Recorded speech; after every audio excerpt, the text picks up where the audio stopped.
to address here over the next year or so as we go through the year here. So I've asked Mr. Myers, Councilman Myers, to prime highway and to assist with town hall. And actually, there's one more on here that I need to ask you about. Actually, I have it under committees, which is the Barbara Larway, Bob Hall rezoning. But so I'm asking Councilman Myers to be the prime to work with Nick. We need to get our 2013 284 agreements in line or in process if there's going to be any work. We'll talk to Bob. He's going to work with Joe Ryan County. We need to kickstart the Parker's Corners, Darrow Road, and Norman's Skill activities. So again, if you can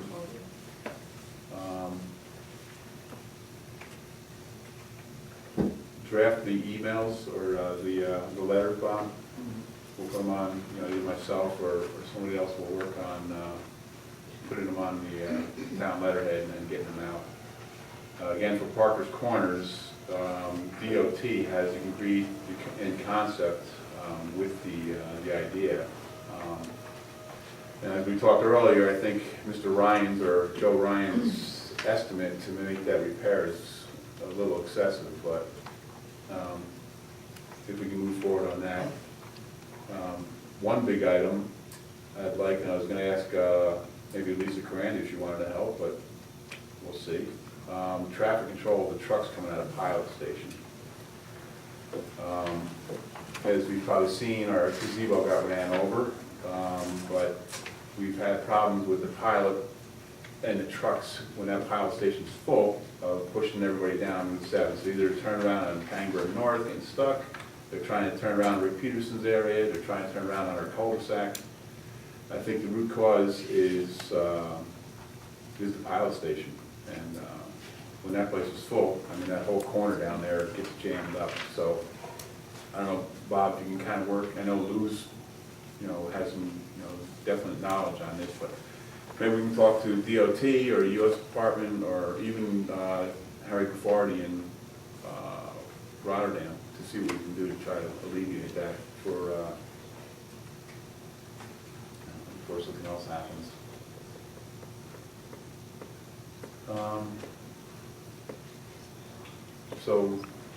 One other thing too, Lou, and I'll address this in a little bit, or not Lou, sorry, Bob. Since the comprehensive plan seems to have fallen a little bit behind schedule, one of the key pieces for myself, anyway, I think hopefully for the town, is moving forward with Carver Larway's project. And Bob Paul's got, some concerns about it now, but I'd like to be able to prepare, if it's possible, a plan to move forward with rezoning or working with Donald Z. and or Carver Larway to get his project moving forward this year. So we can't get it, I'm confident the comprehensive plan would have zoned it accordingly, but maybe we can just start working with, Donald Z., the planning and zoning boards, even comprehensive plan committee, to move forward with this. Because, from a revenue perspective, it's big. From everybody who's on water on the south end, I think, what was the commitment, like 65 houses or something? Yeah, give or take. So that's 65 hookups on water. Plus, he was talking about a restaurant and medical plaza or something. So it's critical, at least in my opinion, that we, support Mr. Larway moving forward. So if we can't get it through by the comprehensive plan, if that continues to be delayed, then we need to move forward with a Avenue B or Plan B on that. And of course, you have access to, anybody you need here, Bob, right? Myself, Mike Clavis, planning board, zoning boards, Gino, whatever you need, but we just wanted to kick this new gear and start reporting on it.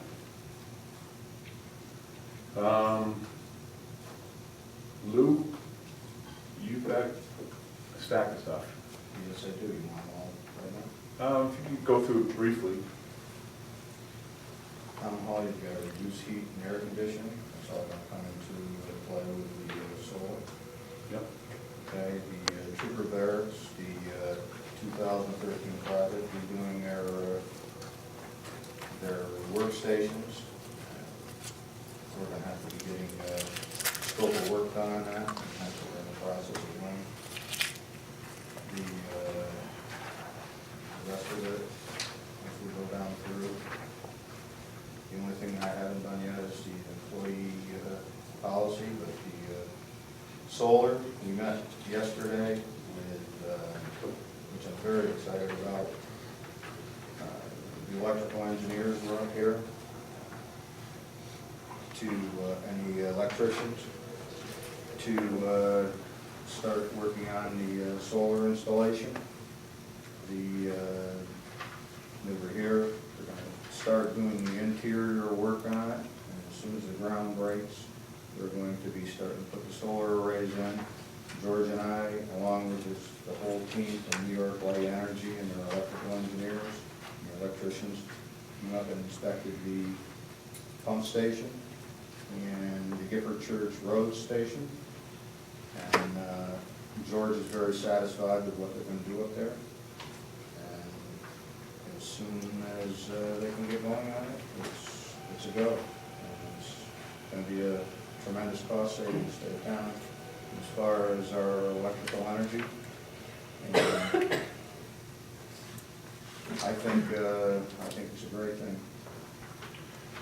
So just to reiterate, And it's going to be no cost to the town. how much? No cost to the town, zero. And that's a good thing. It's a power purchase agreement, and the cost savings is going to be 20 to 30%. And like I said, George is happy. Am I correct, George? He's happy with what the installation is going to be. It's a shame that we can't do it on the rest of the pump stations, but solar arrays would not work. There's too much shade for them So to. basically, there's also not up there. So, it's good to go. It's a year in the making, and I'm very pleased with it. Did a great job, Lou. I just want to maybe reiterate and reinforce a little bit, so, you know, it's the 30% plus savings. And again, that's just on the kilowatts, right? I'm sure as everybody's who's ever actually probably opened up and gasped at their National Grid bill, is typically 50% of the bill is usually equals the wattage used. So half your bill is actual electric, the other half is delivery. So, you know, our hope is not only we're going to drop the electrical usage, our delivery costs are going to drop, which we weren't counting in, right? You know, when they gave us the estimate, it was 30% was just on electric, so we're hoping we're going to increase those savings. Again, at zero cost for 20 years, no cost to the town of, you know, additional savings, you know, in the delivery process too. So, very exciting. The good thing about this is they're looking at the state police barracks, talking with them for an installation on theirs. Not that it's going to affect us at all, but it would certainly be a benefit to the town because we do own the building if they decide to do it over there. And they're talking to them about it. The one good thing about it is too, they put the installation service in, and eventually it's going to be ours. All the arrays will be ours. And I don't know if anybody has any idea about the solar, the way it works. The credits go back in if you're not using up all of the electricity that month. It's banked, and then in the wintertime, We draw down. you draw down on that. And if Joe was here, he would tell you exactly how it works, since he had that on his own home for it. But it's been a year in the making since we started working on this last April, so Good deal. it's a good thing. Would you like me to continue? I think now's a good time, Lou, as long as you have the floor. All right, the other thing is, everybody knows what happened with the gazebo. The first incident was, a truck was out there after a meeting, did not damage the gazebo, but he damaged the landscaping of it. They had to get a wrecker in here to slide it out so he wouldn't damage the gazebo. He was issued a citation, and he paid. He was a driver from Tennessee, an inexperienced driver, I might add. Fortunately, he didn't knock the gazebo down, but I was in contact with the carrier, and Dabs has given us an estimate on what that cost was at that time, just for the damage. Mike has got the information to turn it into the carrier. I spoke with them on the phone. They're going to, you can pass this down and give one to Carol so she can keep it as a record. They're going to, that was to be turned into, it's not a lot of damage at the time. It was $145 if I'm not mistaken. And the carrier has informed me that they would be more than willing to pay for it. Here's a copy of the Mike. You can send this in to the carrier. And if you want to give Carol a copy for the records. This is the police report. And I don't think, if you want to see it, I don't need a copy of it, but this is just the police report of what was done. And they're going to pay for the damage. It was minimal. The other one happened on the 25th of January. I happened to come by here about 7:30 in the morning, and I noticed the gazebo was down. I went over to the state police barracks. Nobody was in at that time. I called them. They were on their way down to see it. I went up to the truck stop looking for a damaged truck. I went over to exit 25A looking for a damaged truck. They ran right over the top of the gazebo and completely destroyed it. State police came up.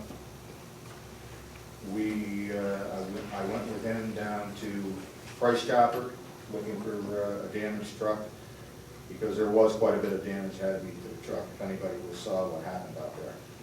We went over to the industrial park, looked for a truck that had damage. We couldn't find any. Obviously, it was gone. State police wrote up an incident report on it, and I got that. And I've also got a copy from Dad's for, they were only one estimate for damage that was done to the building. It was really a complete loss. Bob and I, after I think we took the pictures of it, Bob and I came up on a Saturday, and we began removing the thing. The only thing that was salvageable was the roof. We had a dumpster up here, and we threw most of it out. And come to find out, as we just started, as we just disassembling it, the flooring of it, the undercarriage of it, the pressure-treated wood. After 10 years, pressure-treated wood really is just wood that's lasts a little bit longer. That was starting to rot out, so we decided just to scrap the whole thing. The ramp, we thought maybe we could salvage, but the truck tires ran over that. There was really nothing that was salvageable other than the roof. We took the plaque off where the Boy Scouts did it, and that's still left out there, and the roof is left out there. There's an estimate for the damage for what Dad said. I think that's a very conservative one, because I don't know if it's the right size to replace the actual one. I did a little bit of thing on looking into it, and this is really the cheapest one I've seen so far, because the estimates can go up to $12,000 for a kit to do this for that size of the building. I suppose if the town really wants to get into it and replace it, maybe we could get people up here to donate their time to do it and buy a kit. I don't know if it's up to the rest of the town board or the civic committee if they want to get involved in it. But it's pretty close, and that's just one estimate from Dad's to do it. We didn't get any other. That was just theirs. It's a shame we couldn't have found the guy who did it. Yeah. But that was just his estimate on it. I did have an idea how to stop this in the future, whether what we decide to do with the circle. I notice Nick is not here tonight. What I was thinking is just shut off this side of the gazebo, the circular part of it, with a barricade, so that if the truck did come in, there was no way that they could try to make a circle, because there's no way you can stop this. You can put signs up there, no trucks allowed, we got a 4-ton limit up there, it still happens. They're still gonna come in. But if they see that there's you can't get in there and turn around, they won't be doing that. I talked with the county highway, they said there's no problem with their plows coming in and backing into our entrance over here to turn around, so.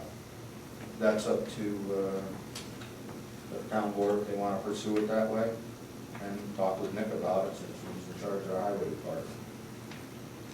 Through Bob Myers. Pardon? Through Bob Myers, our new liaison. All right.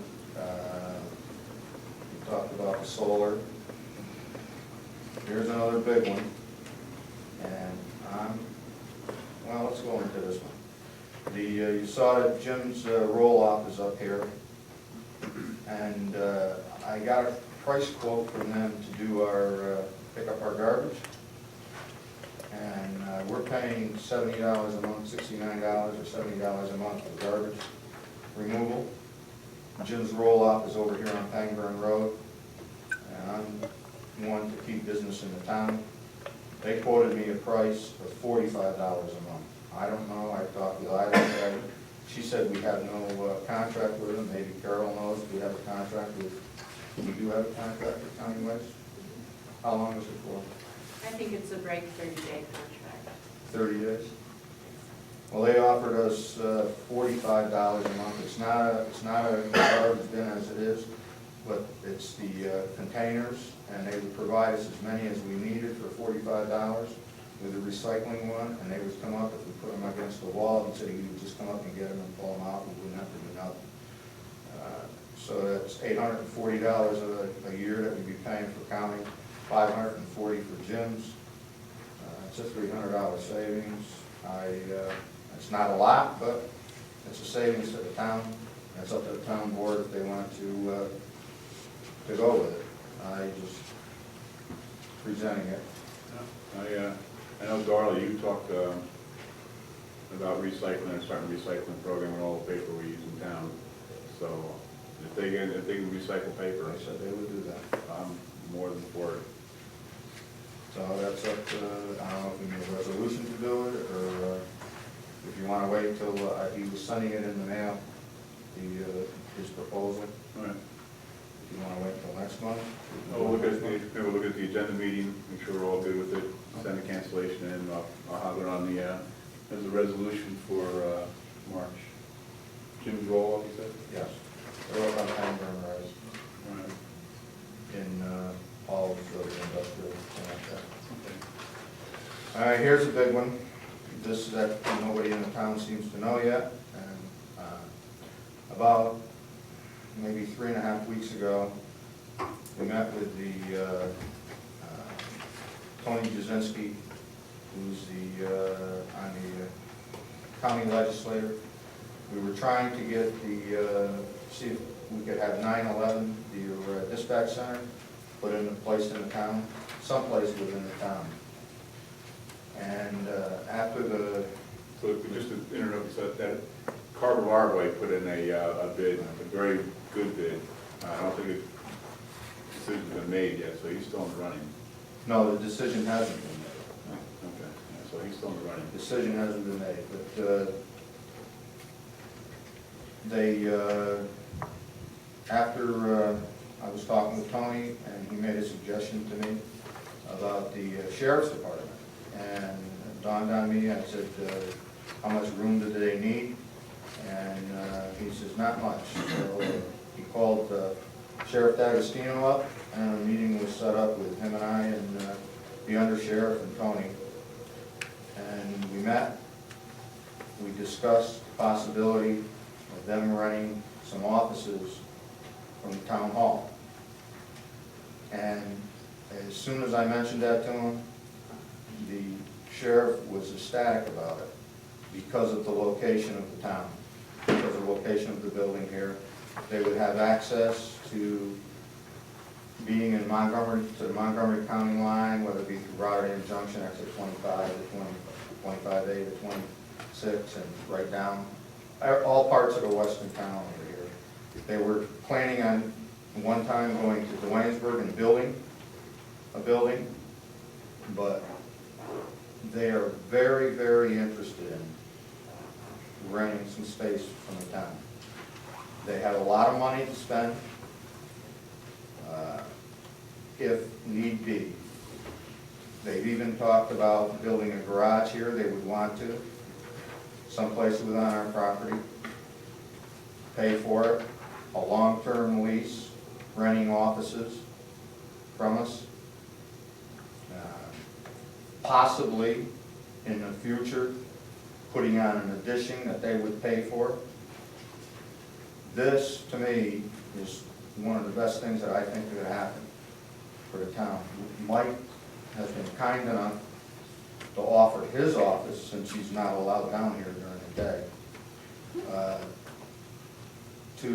he's gonna donate his office, the office on a corner, and possibly one other, to start with, probably the two to start with. It would be a 24/7 operation, and they would have a couple sheriffs out here. They'd be stationed here, report here. Apparently, Mike has checked, and I didn't know he had already done this. He checked on computer systems. It's more than what they needed for fingerprinting.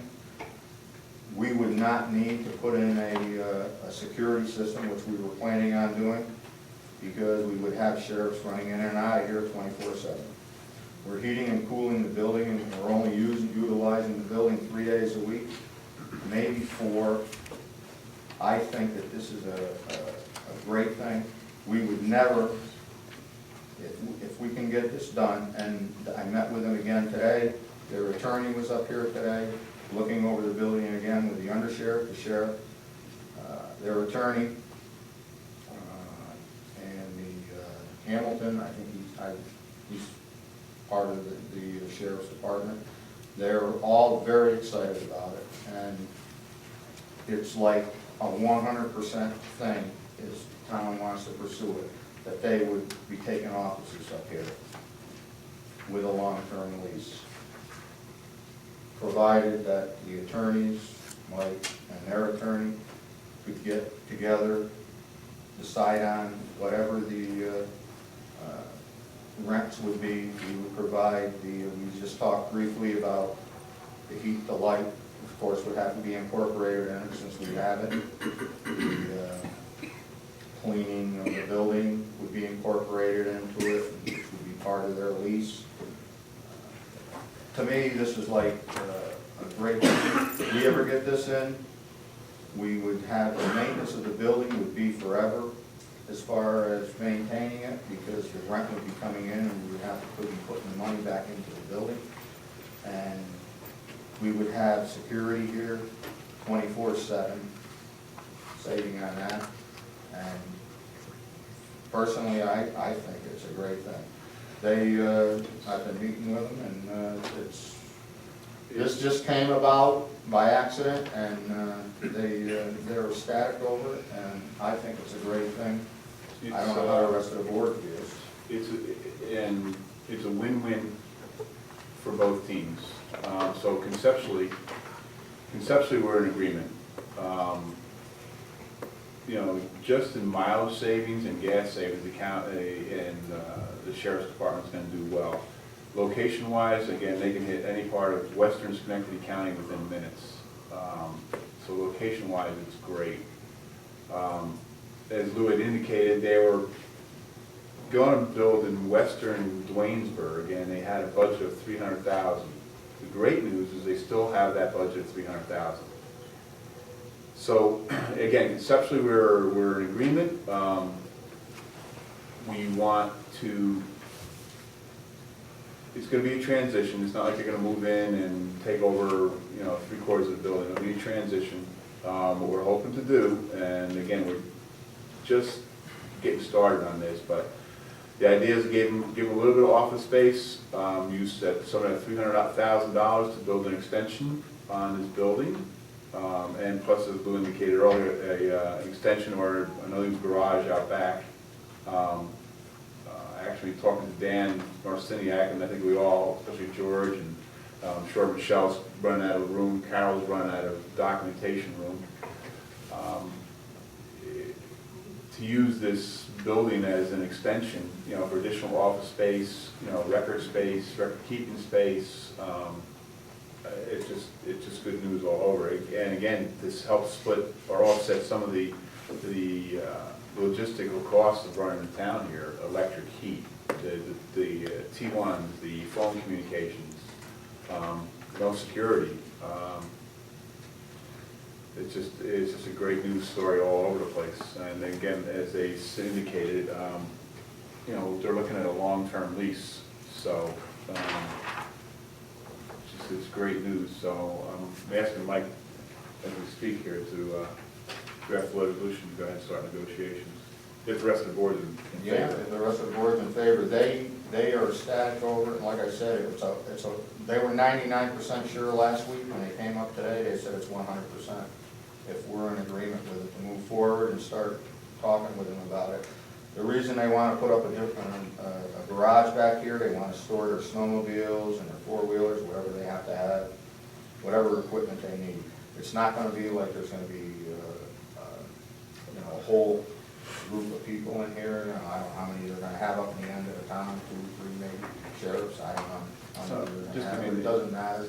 They're interested in it, and they're like 100%. They just want the location. They're really ecstatic with it.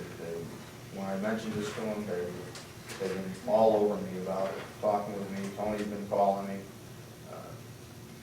And they've been actually pushing with this as soon as I mentioned it to them. I can't believe how fast this is happening.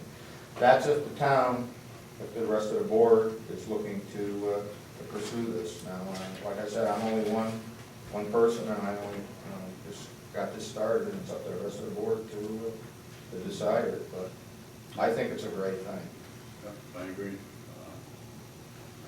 So great news, great news. I mean, just for the residents, the additional, because of the concentration of the sheriff's department, you know, again, going to put additional patrols on our streets at no cost. It's just win-win-win. So when it comes to resolution, then I'll. Yeah, I might add that, like I said last week, Mike was down here, and I didn't just pursue this on my own. I did ask, I spoke with our supervisor about it before I actually went forward on it. And he came down to, when we met last week, to meet everybody, and they brought a large group of people to look at the building. And it's been full speed ahead so far, so. Great news, man, great news. Bob, any thoughts, questions for Councilman Esposito? No, that sounds good. All right, Mr. Edwards. No, thanks, Lou. Thank you, Lou. I'm speechless. Very. Joe Drzezinski's still out. I will give him a couple of tasks.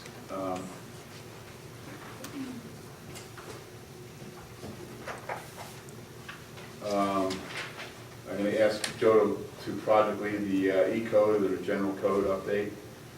And I'll talk on that in a few minutes. I'm asking Joe to go ahead and start reviewing all of the existing town contracts. Again, we have some contracts like for the phone system stuff that we probably never, ever use. I'm sure they're great in an emergency, but maybe we can reduce the costs, possibly eliminate the contracts or renegotiate new contracts. And then finally, just to prime the ethics committee, to engage the ethics committee into a more involved committee into our open government, and then work with Bill Little to identify the third board member who has to be a town employee. So those are a couple of projects from Mr. Drzezinski. Mr. Edwards, you have hopefully you're okay with it, working on a water purveyor law. I'm not sure, actually. We have a couple of different somewhat overlapping projects going on with the comprehensive plan committee as well as the eco project. I'm so sure that having a separate water purveyor process is necessary. Seems to me like it potentially be incorporated into that.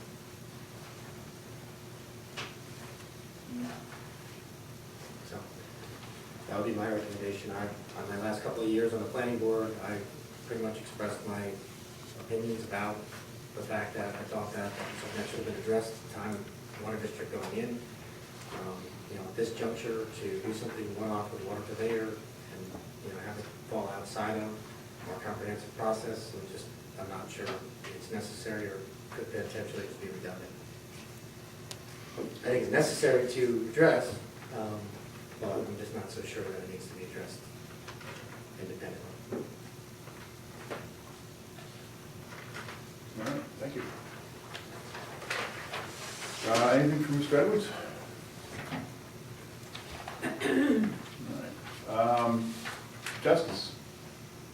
Michelle? The only thing I had on here, Michelle, is I know you, I don't know if you still have to use computers. I'm just here as a citizen tonight, so I'm not Okay. here with anything else, in any other capacity. Okay. So I'll reach out to Michelle to possibly reuse her computer. She's got a bad screen on it, but we may be able to use it for the civic committee or the historical society. Supervisor, I know we've been talking for a while, so I'll try to go through this fairly quickly. Water bonds, the refinancing, it's in the John's law firm's hands. We got all the documents in there. We're still pretty excited that we're going to be able to renegotiate those water bonds at a pretty, knock on wood, substantial savings to the town. Do you know what the interest rate is going to be reduced by? Well, no, not yet. But Glenville just refinanced their loan, or one of their loans, it was at 3.5 million, we're at 2.6, but they reduced it down to 2.1. So we have, I think, 8 loans at 4.75, and then 2 loans at 3.75, and then I think there's one down at 3.25. So if we could get it at 2.25, drop 2.5 points, it's huge. It'd be huge. Now, again, I don't want to jinx it, but anyway, it's in process now, so I'm hoping we'll hear soon. The investment policy.